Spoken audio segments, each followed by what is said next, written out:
أصبحنا وأصبح الملك لله والحمد لله، لا إله إلا الله وحده لا شريك له، له الملك وله الحمد وهو على كل شيء قدير. ربي أسألك خير ما في هذا اليوم وخير ما بعده، وأعوذ بك من شر ما في هذا اليوم وشر ما بعده.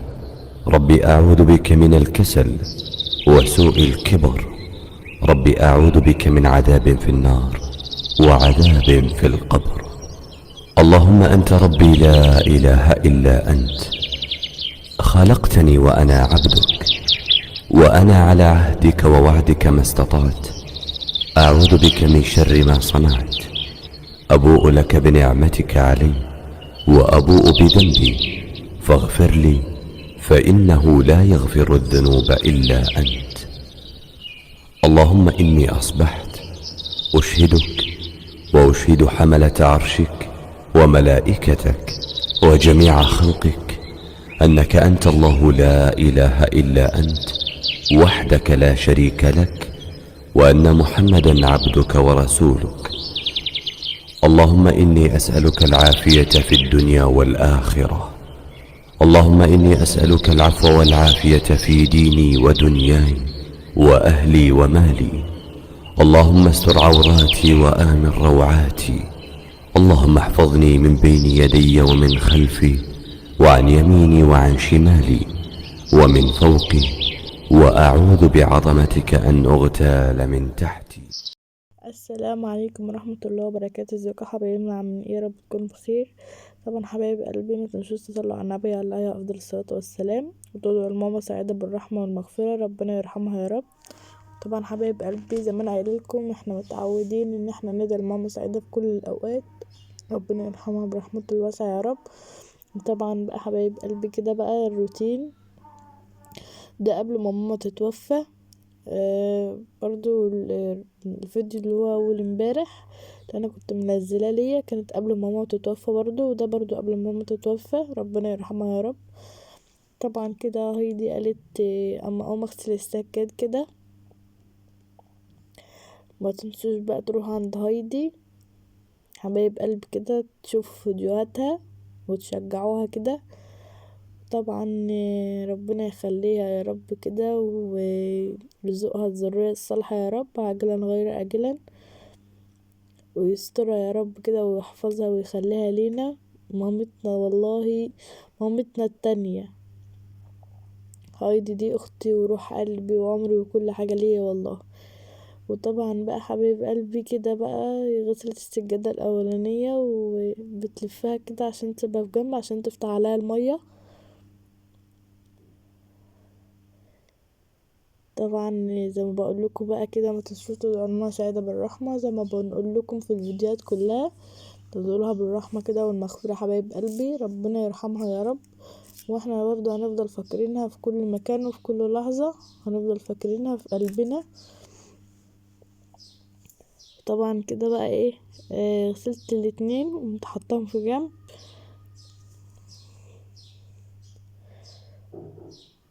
طبعا كده بقى دي ايه بقى، عملت كده بعد ما غسلنا السجاد وهو بقى صفى المايه اللي فيه على الارض، وبعدين هايدي قالت لي تعالي بقى انت حطي السجاد كده انشروا قدامهم.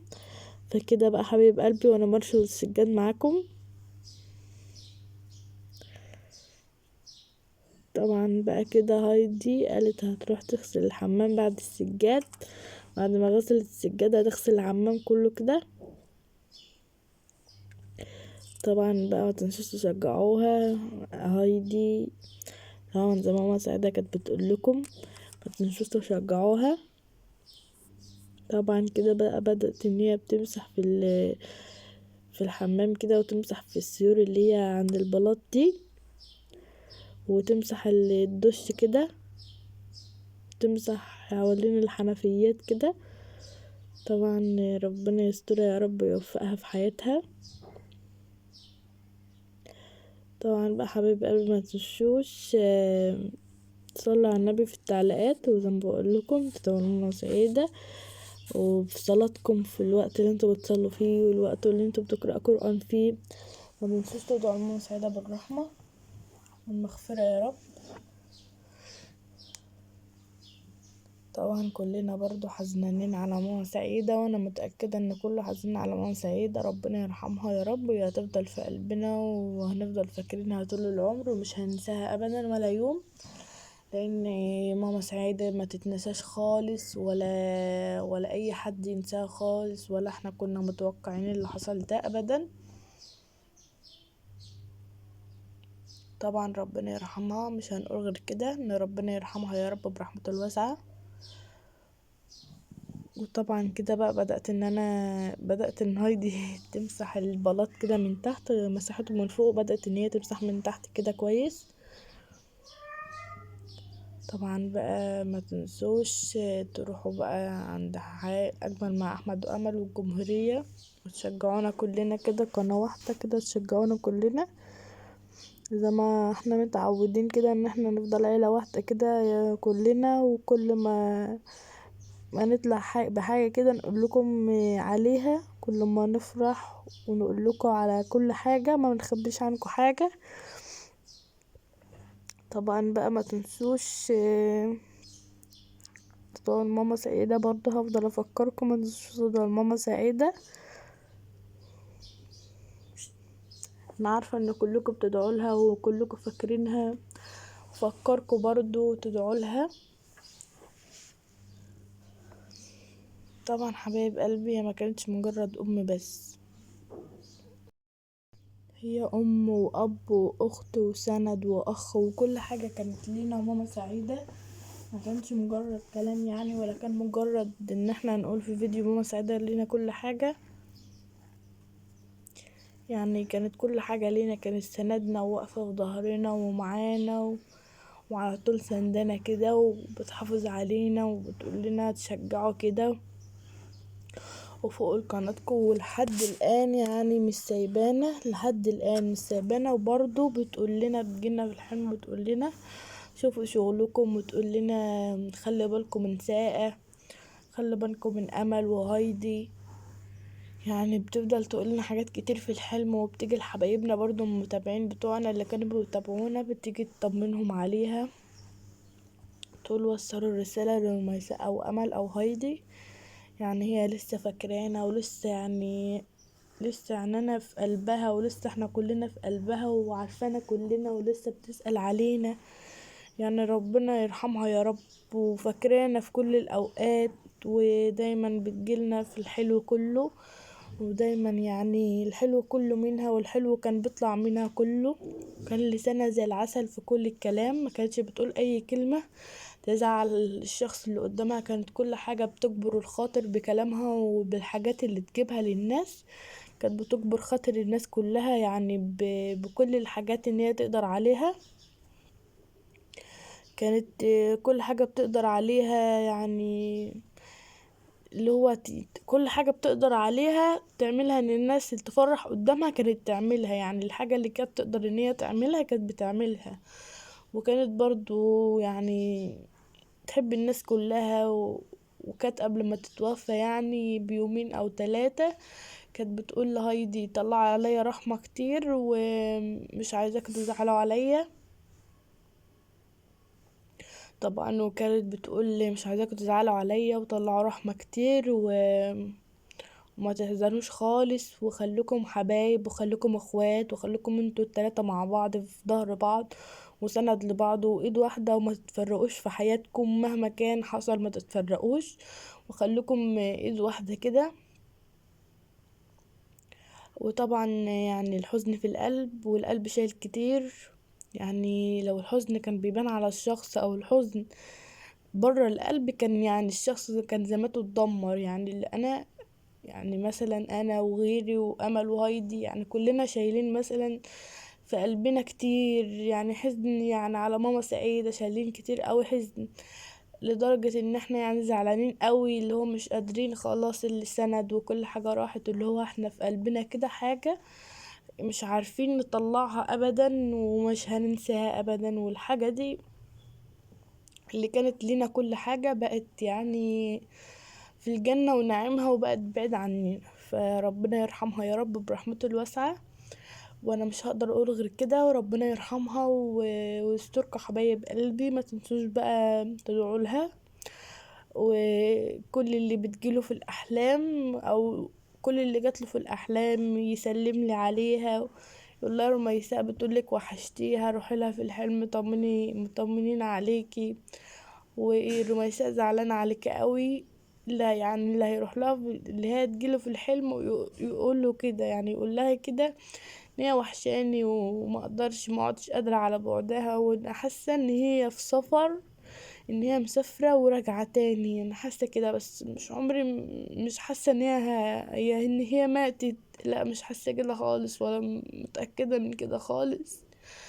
انا حاسه ان هي مثلا في سفر وراجعه تاني، حاجه زي كده، لكن مش متوقعه ان هي هتسيبني وتروح خالص، مش متوقعه كده ابدا. وطبعا ربنا يرحمها يا رب، ده اللي هقدر اقوله. وطبعا بقى حبايب قلبي، الواحد والله مش بايده ان هو بيعيط. هو يعني أنا بحب، انا ذات نفسي واخواتي ما بعرفش امسك نفسي من العيط. انا ساعات اما سيرة ماما تيجي قدامي ما بحبش اللي هو يعني اكتم في نفسي، بحب انا ان انا كده ساعة اما سيرتها الحلوة تيجي كده يعني اعيط، بس والله مش هعيط اللي هو عشان ماما ما تزعلش مني. وهفضل فخورة بها كده ان هي كانت عسل وكانت سكرة وبتيجي تطمنا في الاحلام، يعني مش هزعل خالص ولا عيط عليها. وطبعا والله يا ماما انا مش قادرة اقولك انت وحشاني قد ايه، والله وحشاني قد كتير قوي، وحشاني قد الدنيا دي بحالها. نفسي اشوفك لو لحظة واحدة تاني، يعني انا انت كنت جنبي وكنت سندي وبرضه كده، يعني اللي هو كنت كنت كل حاجة ليا، يعني اللي هو يعني دلوقتي كنت جنبي في زمان ومحتاجك تبقي جنبي، لكن انا محتاجاك دلوقتي ومش لاقياكي جنبي، فاللي هو شعور صعب ان انت يكون حاجة كنت يعني كانت جنبك واتعلقت بيها وفي لحظة كده ان هي تختفي، في لحظة في ثانية كده ان هي تختفي في ثواني من غير اي كلام. فالحتة دي صعبة جدا. طبعا ربنا يرحمها يا رب. وطبعا بقى كده حبايب قلبي، ما تزعلوش مني برضو ان انا بعيط، او ماما تزعلش مني. انا مش بايدي والله يا ماما ان انا اعيط عشانك، عشان انتي فعلا انت كنت كل حاجة وتستاهل ان احنا نعيط عليك السنين بحالها، لان انتي فراقك صعب قوي، وانتي عملتلنا كتير، ما عملتلناش حاجة بسيطة، انت عملتلنا كتير قوي، عملتلنا حاجة كتير، وعملتلنا حاجات كتير قوي فرحتنا، وكنت بتجيبلنا كل حاجة كان نفسنا فيها، يعني ما كنتش بتشيل حاجة عندنا، وما كنتش بتفرق ما بيننا، وما كنتش بتزعلنا خالص، اللي هو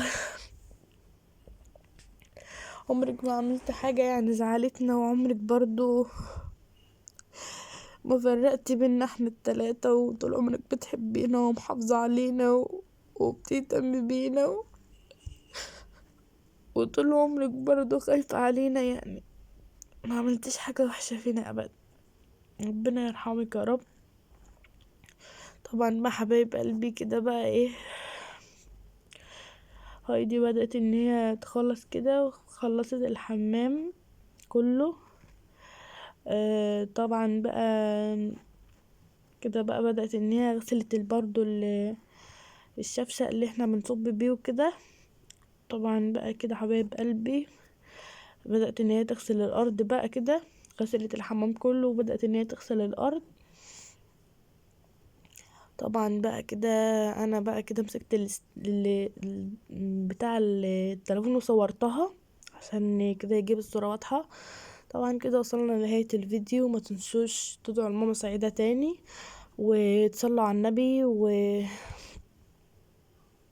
وتقفوا معايا وتشجعوني كده وتدعوا لماما بالرحمة وطبعا المغفرة. الاقي التعليقات كلها بتدعي لماما بالرحمة، ده اللي انا عايزاه. وطبعا اهم حاجة ما ننساش تصلوا على النبي برضو. وسلام، واشوف وشكم على خير الفيديو الجاي. مع الف الف من سلامة. اسيبكم في رعاية الله وحفظه. مع الف الف من سلام. هتوحشوني وبحبكم في الله. والسلام عليكم ورحمة الله وبركاته.